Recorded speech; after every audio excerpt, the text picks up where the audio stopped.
اعوذ باللہ من الشیطان اللعین الرجیم بسم اللہ الرحمن الرحیم۔ میرے واجب الاحترام مومنین و مومنات، السلام علیکم ورحمۃ اللہ وبرکاتہ۔ مومنین کرام، 10 رجب کے اعمال آپ تک پہنچانے کی سعادت حاصل کر رہے ہیں، اور آپ جانتے ہیں کہ 10 رجب امام محمد تقی علیہ السلام کی ولادت کا دن بھی ہے۔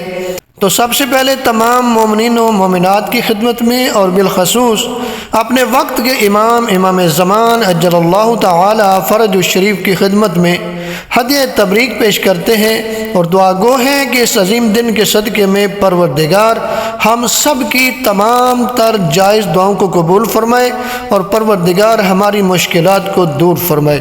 ولادت امام محمد تقی علیہ السلام کے دن امام کا ہی بتایا ہوا ایک ایسا وظیفہ آپ تک پہنچانے کی سعادت حاصل کر رہے ہیں کہ اگر آپ مقروض ہیں تو پروردگار آپ کے قرض کو ادا فرما دے گا، یعنی پروردگار آپ کو رزق حلال عنایت فرمائے گا۔ روایت میں ملتا ہے کہ ایک شخص نے امام محمد تقی علیہ السلام کی خدمت میں عریضہ بھیجا کہ میں بہت مقروض ہو گیا ہوں، تو امام علیہ السلام نے اس کے جواب میں تحریر فرمایا کہ زیادہ سے زیادہ استغفار کیا کرو، اور اپنی زبان کو سورہ انا انزلنا کی تلاوت کے ساتھ، یعنی سورہ قدر کی تلاوت کے ساتھ ہمیشہ در رکھو۔ اب یہ دیکھیں نا، اتنا آسان وظیفہ ہے جو امام نے دیا کہ جو ہم چلتے پھرتے اٹھتے بیٹھتے بھی یہ عمل انجام دے سکتے ہیں۔ استغفار بھی ہم چلتے پھرتے کر سکتے ہیں، اور سورہ قدر بھی ہم چلتے پھرتے بھی پڑھ سکتے ہیں، اور یہ اتنا وظیفہ ہے کہ پروردگار آپ کے قرض کو ادا فرما دے گا، پروردگار آپ کو رزق حلال وسیع عنایت فرمائے گا۔ آپ بڑھتے ہیں ماہ رجب المرجب کی 10ویں رات کی نماز کی طرف۔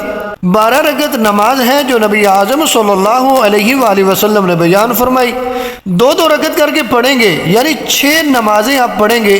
نماز مغرب کے بعد اسے پڑھنا ہے، لیکن اگر ممکن نہ ہو تو نماز عشاء کے بعد بھی پڑھ سکتے ہیں۔ پڑھنے کا طریقہ کچھ اس طرح سے ہے کہ سورہ الحمد کے بعد ہر رکعت میں 3 مرتبہ سورہ توحید پڑھیں گے، یعنی سورہ اخلاص، قل هو اللہ احد والی سورہ۔ آپ نے ہر رکعت میں سورہ الحمد کے بعد 3 مرتبہ سورہ توحید پڑھنی ہے۔ نبی اعظم صلی اللہ علیہ وآلہ وسلم فرماتے ہیں کہ جو کوئی اس نماز کو پڑھے گا، خدا مد متعال اس کے لیے بہشت میں محل تیار کرے گا، اس کے ستون سرخ یاقوت کے ہوں گے، یعنی بہشت کا محل ملے گا۔ آپ ذرا روزے کا ثواب بھی سن لیں۔